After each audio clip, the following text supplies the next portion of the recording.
Donc il arrive souvent d'avoir des sociétés qui ont beaucoup de trésorerie, dont les parents sont en fin de course, en fin de carrière, qui souhaitent transmettre ces sociétés à leurs enfants par exemple. Si on fait la démarche classique, une société qui est vendue à des tiers, par exemple une société qui est valorisée 500 000 € qui a été achetée à 200 000 €, 300 000 € de plus-value, on va payer l'impôt sur les revenus à 12,8%, c'est 38 400 €. Des prélèvements sociaux à 17,2%, 51 600 €, donc on arrive à un total d'imposition de 90 000 €. Maintenant qu'on a cet argent, ces 500 000 € amputés des 90 000 €, 410 000 €, imaginons que les parents veulent transmettre 400 000 € à leurs enfants, on va avoir un abattement de 100 000 € par enfant et par parent. Donc s'ils ont 2 enfants, 200 000 € d'abattement, et on aura des droits de donation qui peuvent monter jusqu'à 45%, donc 90 000 € qui viennent s'ajouter aux 90 000 € de l'impôt sur la plus-value. On arrive donc à 180 000 € d'imposition totale pour transmettre 400 000 € à leurs enfants. Donc c'est quand même assez lourd. On va essayer de trouver une solution plus avantageuse pour tout le monde. Le montage que nous on propose dans ce cas-là, c'est d'inverser les opérations. C'est-à-dire qu'on va donner d'abord les titres de la société aux enfants.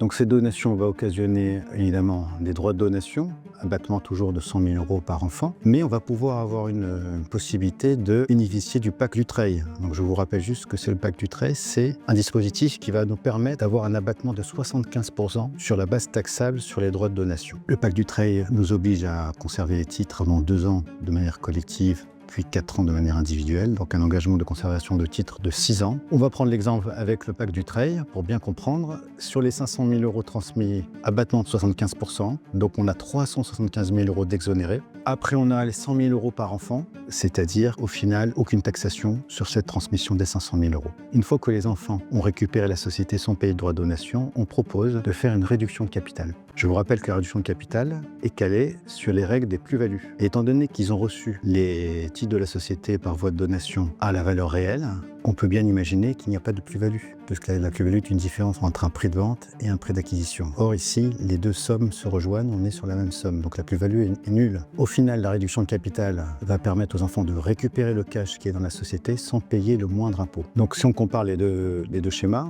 le premier c'était une taxation de 180 000 €. Par contre, avec mon montage, on n'a aucune taxation et on récupère la trésorerie sans payer le moindre impôt. Deuxième avantage, c'est que la société reste dans le giron familial, on n'est pas obligé de la céder. On a donc appréhendé la trésorerie qui était dans la société pour la transmettre aux enfants sans céder la société, donc qui peut être encore développée par les enfants avec l'aide des parents. Alors attention aux risques fiscaux évidemment, toujours l'abus de droit qui se plane au-dessus de nous. Il faut faire très attention à bien monter le dossier, toujours trouver un intérêt économique à ce montage. Faire attention aussi que la donation et la réduction de capital ne soient pas trop proches l'une de l'autre. Laissez bien le temps qu'il faut entre les deux opérations. Donc nous avons l'habitude de faire ces montages-là, on a l'habitude de trouver les raisons économiques à ces montages. Il y en a toujours. On cherche bien, on peut toujours trouver une motivation économique pour éviter l'écueil de l'abus de droit et vous permettre de bénéficier à plein régime de ce dispositif fiscal qui va vous permettre d'appréhender une trésorerie qui vous appartient. Donc si vous souhaitez être accompagné pour ce type de montage, pour bien les cerner économiquement, pour bien faire attention à ne pas tomber dans l'abus de droit, il faut monter un dossier sérieux parce que les enjeux sont importants et on est là pour vous accompagner. On a l'habitude de ce genre de montage. On a fait bénéficier à beaucoup de nos clients et tout s'est bien passé jusqu'ici, donc pourquoi pas vous.